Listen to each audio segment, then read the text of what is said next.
La diversité, les échanges et l'enrichissement mutuel sont les valeurs que le concept « Ensemble nous y arriverons » dit incarner. Pour l'orateur du jour, Ghislain Roméo Aboli, ce concept est né pour amener les jeunes à tourner le dos à la violence. Il y a un temps où il faut mener une réflexion profonde, où il faut revenir à notre culture, à notre tradition, à notre mœurs. Et que tout ce qui vient d'ailleurs n'est pas forcément bon. Jeunesse africaine, on n'est pas obligé de prendre ce qui n'est pas notre valeur dans une hégémonie. Et je dis à cette jeunesse que je suis avec eux pour relancer le défi de la capacité de la jeunesse africaine à renverser la situation. Pas de façon conflictuelle, pas de façon de faire les guerres, des grèves, des anti-français, des anti-américains. Ce n'est pas ça qui va apporter le développement à l'Afrique. Ce qui va apporter le développement à l'Afrique, c'est le travail des matières premières que Dieu nous a données. Les participants à la rencontre ont salué cette initiative. Il faut éveiller les consciences de nos parents qui sont ici. Parce que le plus souvent, ils nous voient à la télé. On a le succès médiatique, mais on est pauvre. En dehors de ce métier-là, qu'est-ce qu'elle fait? Elle cultive la terre. Ça va influencer nos frères et sœurs. Je remercie le conférencier, M. Boli. Il veut encourager les jeunes à participer à leur prise en charge, à participer de manière positive au développement de ce pays. Je pense qu'en Côte d'Ivoire, on a plusieurs sortes de choses qu'on peut aller vendre. Or, ça ne sert à rien de s'asseoir sur les faits, se bavarder pour rien. Il faut entreprendre. Il faut faire quelque chose qui peut rapporter. Au terme de sa conférence, Ghislain Roméo Aboli a invité les jeunes à adopter les valeurs républicaines.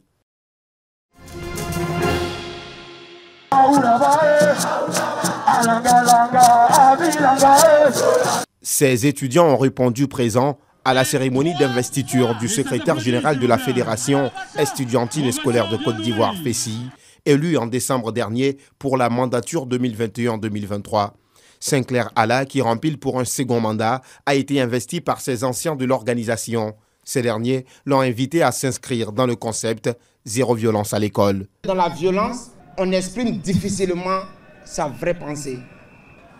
Les cris les plus forts vont dans le néant, mais un mot juste, doucement prononcé, peut régner longtemps sur l'univers. Nous sommes venus ici aujourd'hui leur dire qu'il faut qu'après leur passage à la FESI, qu'ils lèguent aux prochaines générations vraiment une organisation dont l'image est encore plus réduisante et plus respectée dans la société ivoirienne.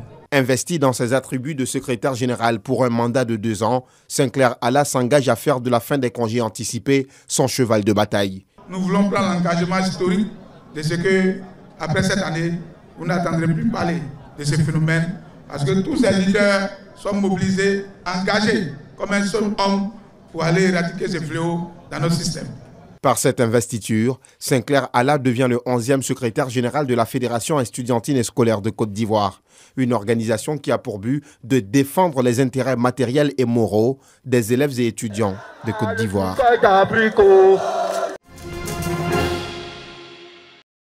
Inviter les populations à prendre une part active lors des émissions produites par les radios de proximité, c'est l'objectif que s'est assigné le réseau des femmes journalistes et des professionnels de la communication de Côte d'Ivoire, REF-JPCI. Pour ce faire, les responsables de ce réseau ont instruit les femmes et hommes des médias de cette catégorie du paysage audiovisuel sur la conception du magazine, débat au cours desquels il y aura une interactivité entre ceux qui donnent les informations et les récepteurs que sont les auditeurs. Comme nous sommes journalistes, nous utilisons notre outil. Et l'outil que nous avons utilisé, que nous utilisons, c'est la radio. Nous voulons toucher toute la population parce que la radio est un outil de communication à grand public. Avec la radio, l'offre informationnelle s'adresse à tout le monde, à un grand public. Donc nous procédons par la radio pour permettre à toutes ces personnes, à toutes ces composantes de parler, de se parler, de dialoguer. C'est notre façon à nous de participer aussi au processus démocratique. L'initiative du REF-JPCI rencontre l'assentiment des professionnels des radios de proximité et leurs auditeurs. Cet atelier nous permettra bien entendu de travailler de sorte à impliquer les associations, les groupements, les ONG, tout le monde dans les problèmes qui minent nos sociétés et cela dans l'intérêt de tous. Désormais, nous serons mieux outillés pouvoir faire nos productions dans lesquelles les populations vont donner leur avis sur des sujets bien précis. C'est une très belle initiative. C'est une initiative noble parce qu'il faut connaître les problèmes avant de chercher à les résoudre. Et des problèmes, il y en a. Le but primordial du REF-JPCI est d'amener les populations à donner leurs avis sur les questions qui engagent leur bien-être, surtout en matière de développement local. Cadres, élus locaux et personnalités publiques des régions du Guémont et du Cavali, dans l'ouest de la Côte d'Ivoire, ont répondu présent à l'appel de l'Union des jeunes Ouai. Des jeunes qui disent s'être réunis pour mener des actions en vue de consolider la paix dans la localité.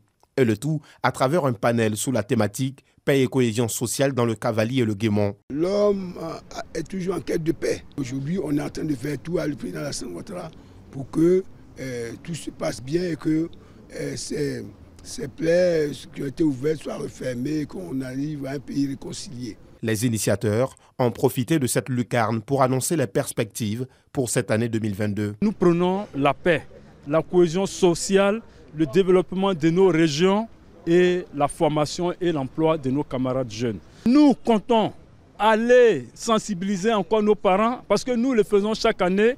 Moustapha Dosso, représentant le ministre de la Réconciliation et de la Cohésion nationale, a promis d'accompagner cette initiative visant la stabilité des régions du Guémont et du Cavali. Le peuple Ouai entend penser ses plaies.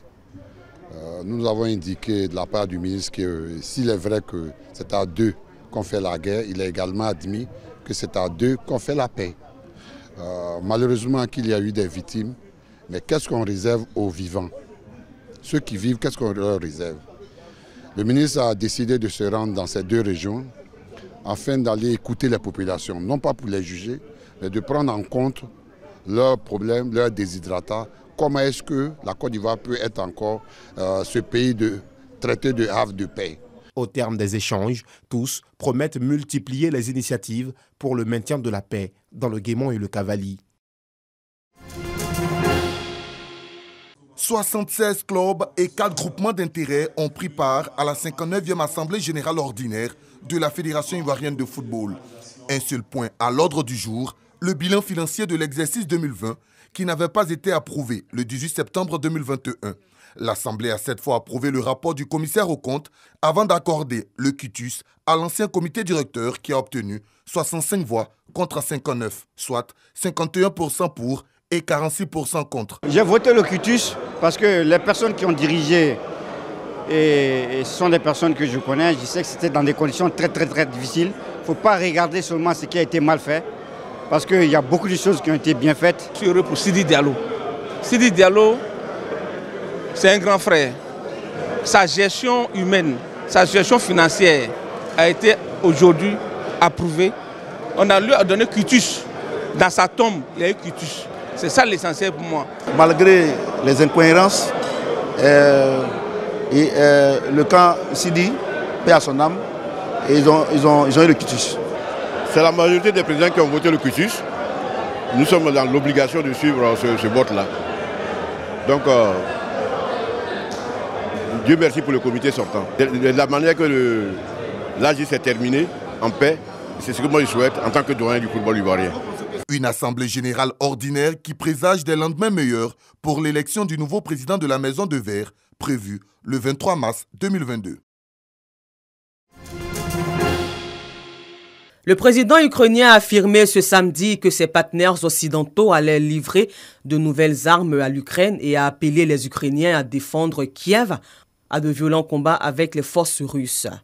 Zelensky a diffusé une adresse vidéo sur Facebook en appelant à ne pas croire les fausses informations circulant sur Internet selon lesquelles il aurait appelé son armée à se rendre. Si Volodymyr Zelensky n'a pas précisé l'origine des armes en route pour l'Ukraine, les Pays-Bas, quant à eux, ont annoncé leur intention de fournir des missiles et des équipements militaires à l'Ukraine à la demande de Kiev. La République tchèque va faire don à l'Ukraine de mitrailleuses, de fusils automatiques et de précision, de pistolets et de munitions pour une valeur de 7,6 millions d'euros, a annoncé le samedi la ministre tchèque de la Défense. Aujourd'hui, Au troisième jour de l'invasion russe, la capitale ukrainienne Kiev se battait pour éviter de tomber aux mains de l'armée russe, des combats ayant eu lieu dans la nuit sur l'avenue de la Victoire, une des artères principales de Kiev. Selon les autorités ukrainiennes, de violents combats se poursuivaient à Kiev dans la matinée et elles ont distribué ces derniers jours des armes aux civils pour la défendre. L'armée de terre ukrainienne a également fait état de violents combats à 30 km au sud-ouest de la capitale où les Russes essaient de faire débarquer des parachutistes.